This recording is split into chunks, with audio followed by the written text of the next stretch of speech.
Hi guys, so we thought we would quickly jump on because today's Sunday the 8th of December, so it's the aftermath of the really bad weekend storm.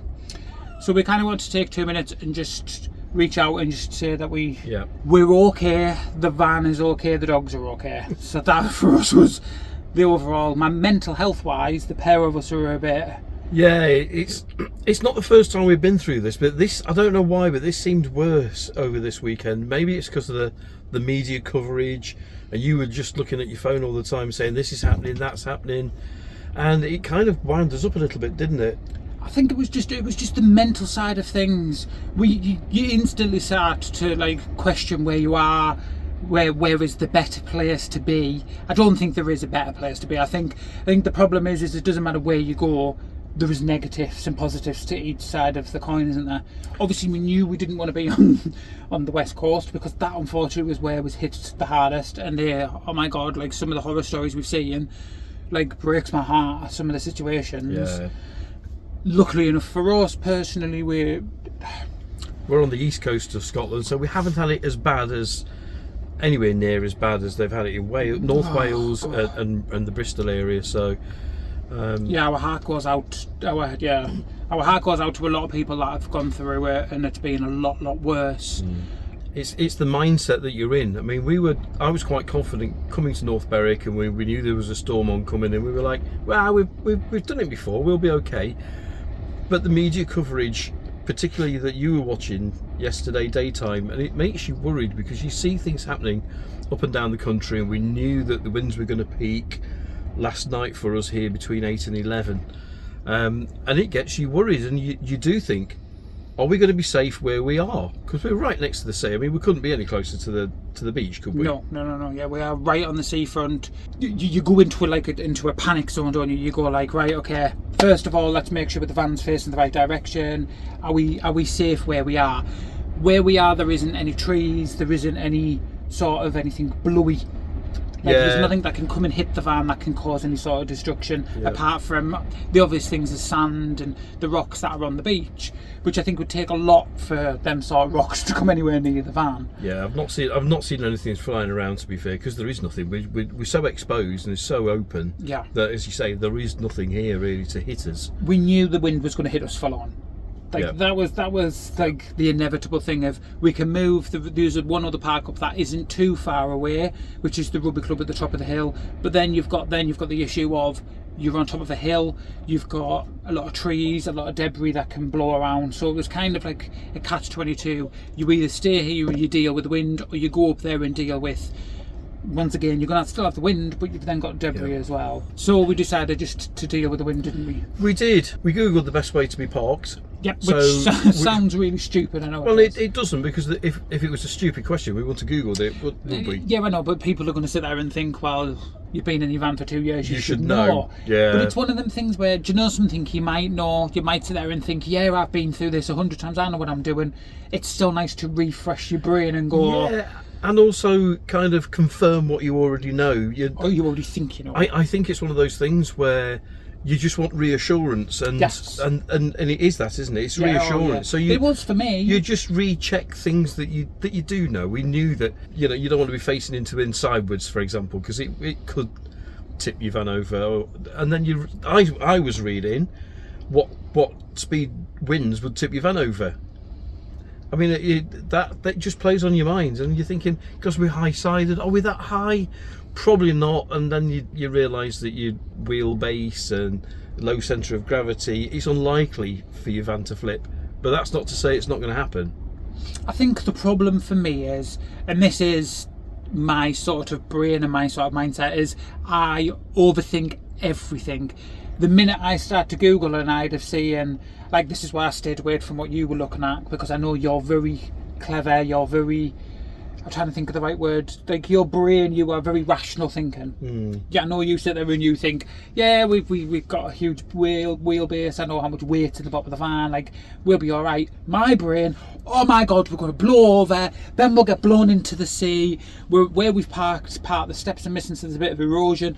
That my brain was like, that's it, we're going to wake up in the morning, we're going to be aboard. That was the thing for me as well. I mean, you say that you overthink things. I wouldn't say that I overthink things, but I do think about things. I don't You're just practically thinking. I don't sit back and think, oh, we'll be okay. And, No, and of I'm not course. naive in that respect. But as you say, we walked down the beach the other day. There's a lot of erosion since we were last here last year. Yes. A lot of erosion, to the point that it's kind of undercutting where the bricks are, the foundations of the car park that we're in. You know, it's undercutting, and I'm thinking, you know, the winds are that strong, it's going to blow all that out there. Are we safe actually on the car park? Is because Why are you saying this now? We've still got to spend the night here. Oh, we're fine tonight. It has undercut a lot. Like the stairs that were originally here, the last time we were here, there's only 2 stairs left. The rest of it's completely gone. So, there's pipes exposed that last time we couldn't even notice they were there. Yeah. Like it is really, really bad. So I was like, in my mind, you were thinking about the van flipping over. I mean, that was in my mind as well, but I was reassured with the information that I'd read up on. But my worry was twofold. The one was that where we're parked could just fall onto the beach, and the back end of the van just slid onto the beach, or the solar panel just flying off. Because then I read somewhere else that somebody had lost the skylights because they'd just blown away. They'd never used them in 2 years apparently, and because they couldn't open them or close them or whatever. But the skylights had gone, and I'm thinking, are they fixed down securely? I mean, I remember when I put the solar panel on last April, we joked about these are never coming off with how much glue we put on them. So, but in your head you're thinking, there's a gap at the back, the wind's going to get under that and it's going to lift them. So, but I don't think they did. I need to go and check when the wind stopped. It's still windy today, isn't it? Well, there's still meant to be between, what was it, 35 and 40 all day. So we've still kind of got the wind.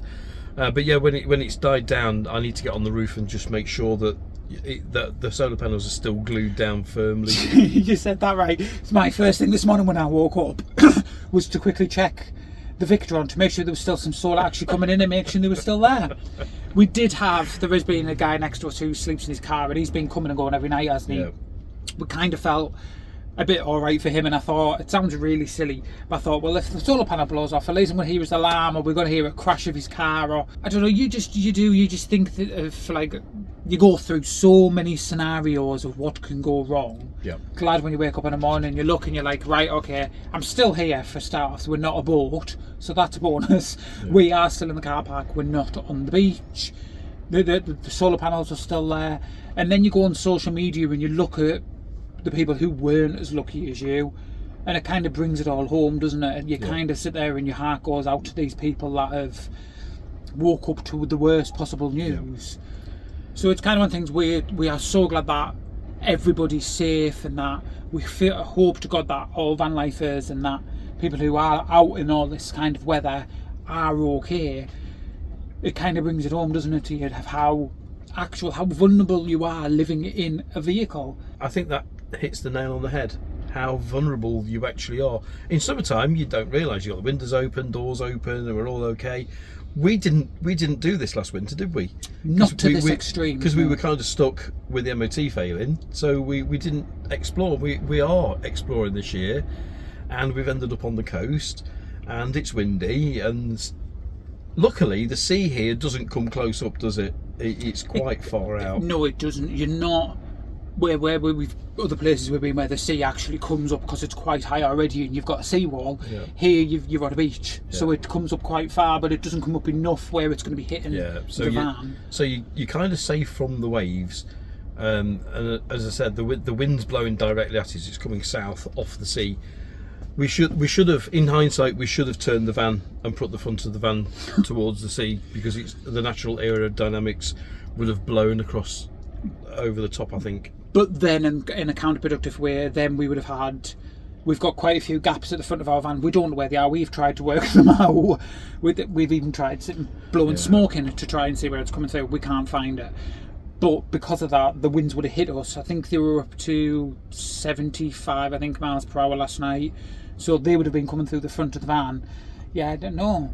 we'd have froze to death. It was cold enough as it was already. I think I could have stood the wind, knowing that the solar panels were going to be safer. I But wouldn't say they were safe. Well, but we haven't fully checked them. We have gone a quick look around the van. There is no solar panels next to the side of the van, so we're okay. They're still up there. Victron's still saying we've got power coming in, so... Well, not a lot though. Well, it's the time of the year, isn't it? So what do you think the message is to people that are starting out living in the van? Because we know of quite a few now that we've been told, they've contacted us and said, oh, we're just starting out, we've just sold the house, or we're going to set off. And in this kind of scenario, because you don't have the backup of going home, this is home, what do you think the lessons are? I think it's one of them things where it's, look at your surroundings. I think your surroundings is your main priority to begin with. Is, are you in a safe place? Have you got loads of trees around you? Are you in places where there's loads of rubble that can be blown? Because you would be very surprised at how powerful the wind is. If you're in a building yard, yeah, move.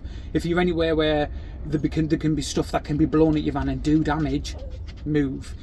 If you can't move, then clear stuff. Make sure that you've got nothing that is going to hit your van. Because that for us is probably the main priority. Flying debris and falling trees is going to do lots of damage.